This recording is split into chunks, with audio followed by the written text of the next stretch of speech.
ഇപ്പോൾ സ്വന്തം മക്കളെ പറ്റിയാണ് നാം ഭയക്കേണ്ടത്. നാം പാലൂട്ടി പോറ്റി വളർത്തിയ സ്വന്തം മക്കളെ ഒരു പ്രായമാകുമ്പോൾ നാം ഭയക്കേണ്ട ഒരു കാലമാണ് വന്നുകൊണ്ടിരിക്കുന്നത്. വെട്ടുകയും ഉപദ്രവിക്കുകയും ചെയ്യുന്നത് സ്വന്തം മാതാപിതാക്കളെ തന്നെയാണ്. ലഹരിക്കടിമപ്പെടുന്ന മക്കൾ ചെറിയ പ്രായത്തിൽ വല്ല മിഠായിയിലോ മറ്റോ ലഹരിയായി കുട്ടികൾക്ക് നൽകും. എന്താണ് ലഹരി എന്ന് ചിന്തിക്കാൻ കഴിയാത്ത പ്രായത്തിൽ കുട്ടികൾ അതിന് അടിമപ്പെടുകയും അങ്ങനെയാണ് നമ്മുടെ പിഞ്ചോമനകൾ വലിയ ലഹരി മാഫിയ സംഘത്തിൽ ഉൾപ്പെടുന്നതും. കുട്ടികൾക്ക് കൗതുകപ്പെടുന്ന രൂപത്തിലാണ് അതായത് മിഠായിയിലോ മറ്റോ അങ്ങനെയാണ് ലഹരി മാഫിയ സംഘം കുട്ടികളെ വലയിൽ വീഴ്ത്തുന്നത്.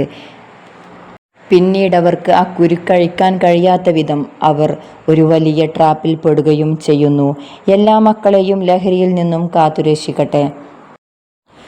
ഈ വ്യക്തി 290 ദിവസം ജാമ്യത്തിലിറങ്ങി മുങ്ങിയതായിരുന്നു. ഈ വ്യക്തി വീട്ടിലെ കുട്ടിയെ തന്നെ ഉപദ്രവിച്ചതിന് വീട്ടുകാർ തന്നെ കേസ് കൊടുക്കുകയായിരുന്നു.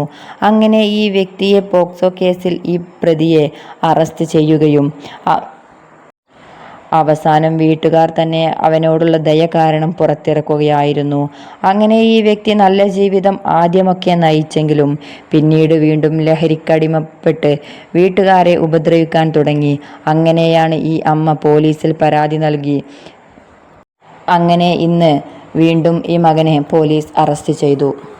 നമ്മൾ ഓമനിച്ചു വളർത്തിയ നമ്മളെ മക്കളെ തന്നെ നമ്മൾ പേടിക്കേണ്ട ഒരവസ്ഥ കേരളത്തിൻ്റെ അങ്ങോളം ഇങ്ങോളം ലഹരി കേസിൽ ഒരു നിര തന്നെയാണ് നാം ഓരോ ദിവസവും ഉണരുമ്പോഴും കേട്ടുകൊണ്ടിരിക്കുന്നത്. എന്തായാലും ഈ അമ്മ ചെയ്തത് നല്ല ഒരു കാര്യമാണ്.